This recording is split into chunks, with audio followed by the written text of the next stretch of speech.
আমরা প্রত্যেকেই কম বেশি বাসায় অন্থন, রোল, সমুচা এগুলো তৈরি করে থাকি।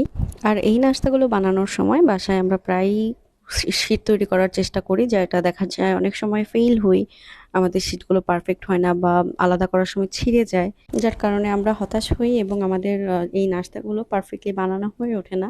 তো আজকে একদম নো ফেল প্রসেসে আমরা সমুচা, অন্থন, রোলের শীটটা তৈরি করা শিখবো খুবই সহজে। চলুন আর দেরি না করে শুরু করে দেই আজকের রেসিপিটা। আমি মৌস প্যালেস থেকে মৌ আছি আপনাদের সাথে। আসসালামু আলাইকুম।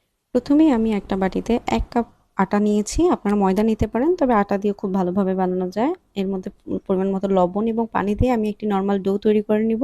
আর পানিটা কিন্তু একদম রুম টেম্পারেচারে থাকা পানি।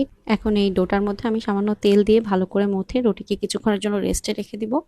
৫-১০ মিনিট পর আমি ডোটিকে নিয়ে দেখতে পাচ্ছেন কয়েক টুকরো করে নিলাম সমান ভাগে। এবার কেটে রাখা ডোগুলো থেকে এক পিস আমি নিয়ে সেটাকে ৪ ভাগে ভাগ করে নিলাম। আর একপাশে আমি কিছুটা পরিমাণ সয়াবিন তেলের সাথে অল্প করে আটা দিয়ে একটি লিকুইড তৈরি করে নেব। এবার আমি টুকরো করে রাখা আটার ডোগুলোকে ছোট ছোট করে রুটি বেলে নিব।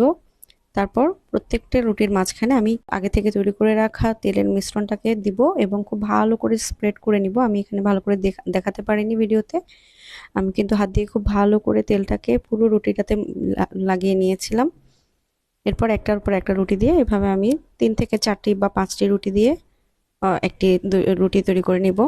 আর আপনারা যদি প্রথমবার তৈরি করেন তাহলে অবশ্যই চেষ্টা করবেন ৩টি দিয়ে করার, একসাথে ৪টা বা ৫টা শুরু করার দরকার নেই। আস্তে আস্তে আপনি যখন শিখে যাবেন তখন করতে পারবেন। এখন আমি রুটিটাকে হালকা একটু ভেজে নিব, খুব সামান্যভাবে ২ পাশ একটু উল্টে পাল্টে ভেজে নিয়ে গরম থাকা অবস্থায় দেখেন হাত দিয়ে টান দিয়েই রুটিগুলো খুলে নেওয়া যাচ্ছে।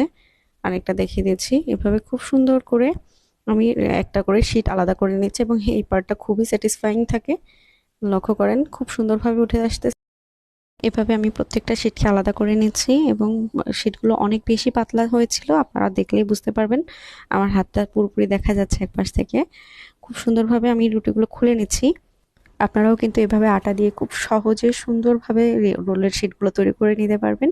আমি এভাবে আপনাদেরকে আরেকটি বানিয়ে দেখাচ্ছি। এক্ষেত্রে আমি ৩টা রুটিকে একসাথে বানিয়ে নিয়ে তার উপর তেলের মিশ্রণটা দিয়ে ভালো করে হাত দিয়ে মিক্স করে তারপর একটির উপর একটি দিয়ে এবং শেষ রুটিটার উপরে আরেকটা রুটি দিয়ে আমি এটাকে সামান্য করে বেলে নিব।